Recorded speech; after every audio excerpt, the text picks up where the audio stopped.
านี้มันโยกเนี่ยอิจฉาแล้วเตะอิจฉาแล้วเตะไม่พ้นตรงนี้เปิดๆทำไม่ได้ ไหนโยกเลย น้องเนี่ยนี่ยกเลย เอาถอผู้บ้าไปสิดาฟ้าซ่าโยก คนคิดไปเล็กน้อยอยู่อ่ะ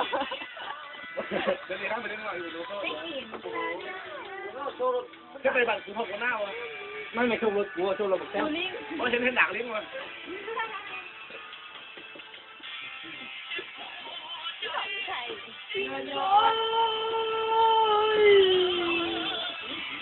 น้ำมือเธอเป็นคนร้ายใจเอาละต้องนำบอลป้าผ้านี่ไม่เล่นคัน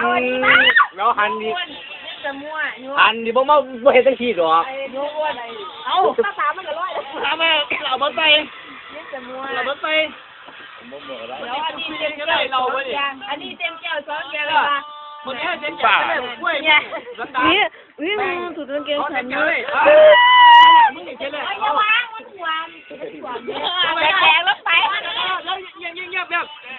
อุ้ยเต็มเจ้ากูเต็ม กิ เจ้าน รถไฟได้อ่อน กูเต็มเจ้า2เทีย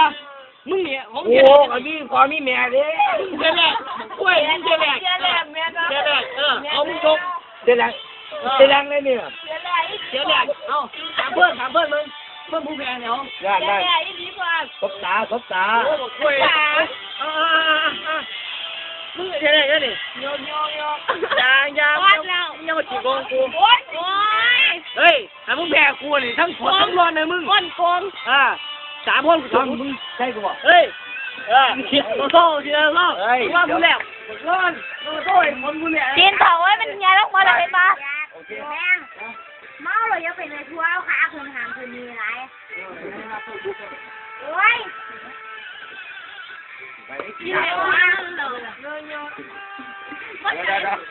เอาสองเอากินหนักว่าแก้วก้อนตาหนาแทงเยอะหน่อยอยู่ เดี๋ยวว่าดิเอามามึงแต่งมึงเอื้อเดี๋ยวว่าเราไปบอกเองมันรู้จักแป้งอยู่ ลูกขัง จะมือมาซ้อมสุดเด่นเลย นี่มันอะไรเราพาเราอะไรเลยไง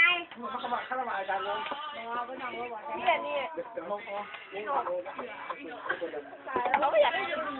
รู้นะไม่ปล่อยแป้ง เริ่มอย่างเดียวเลยเอาหายได้อยู่เบิ้งมันเหนียวมึงแพ้ไปไหนเอามึงเงื่อนที่ล่ะเอาเต็มแก้วขึ้นกันน่ะกูที่เกี่ยวเที่ยวนี่มึงห้องก็เที่ยวเดียวเลยที่เต็มแก้วเนี่ยเอาเนี่ยง่ายกูว่าเอาคางกันอีกแล้วโอ้กูจะเอาสัตว์เด้ชีวิต แบ่งมึงเลยนะ โอ้ชีวิต เอาเป็นมุกเอาสิกูเป็นมือมุกต่อไป ถามเพื่อนเอา เอาไปเขาบอกเขาจะเลิกกันนั่นเด้ นี่เที่ยวที่สี่เราโทษเที่ยวไหน เรากินอย่างนี้เหรอ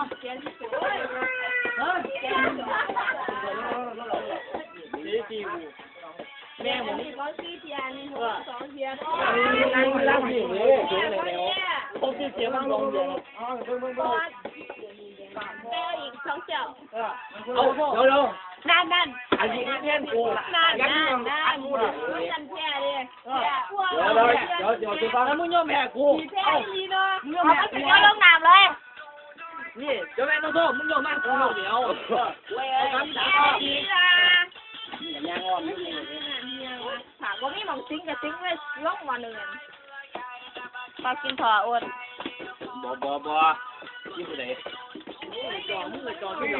คือเพื่อนๆมึงว่าเหรอท่านพาซื้อโลโซ่เดี๋ยวนี่คือไอ้รถนะครับที่เรา ไม่ตั้งใจไปตามบักทีกันละ กูเป็นแบบตลกเองตอนนั้นตานั่นน่ะ โอ้นุชิตเหรอ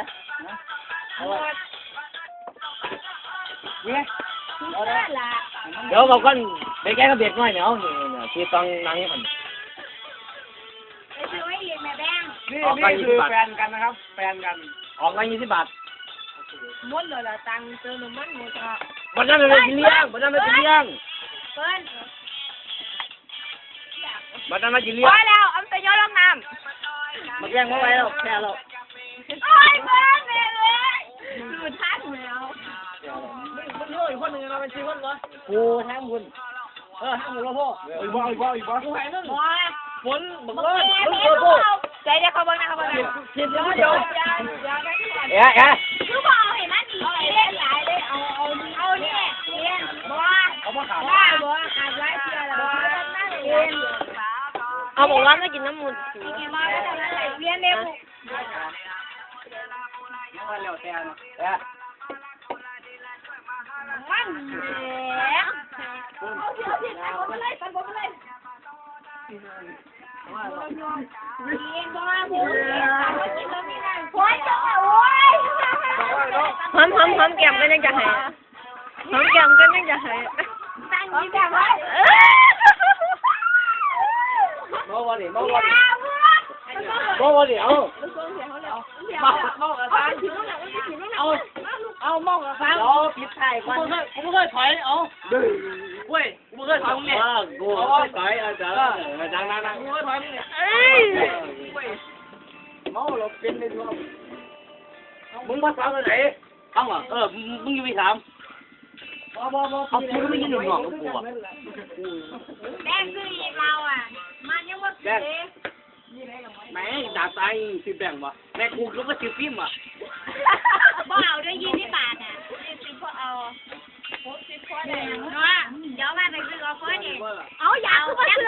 อยากคือมาซื้อ เ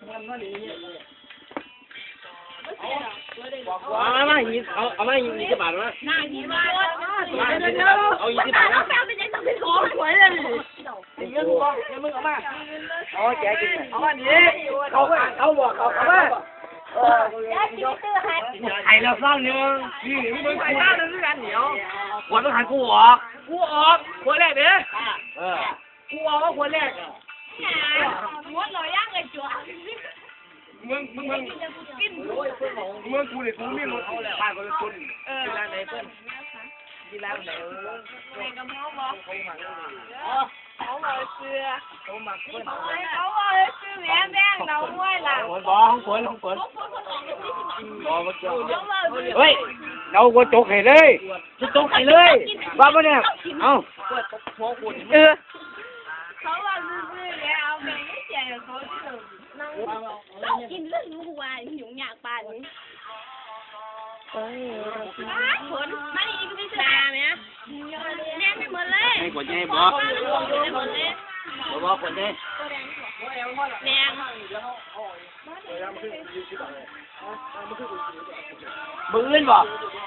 มืออื่น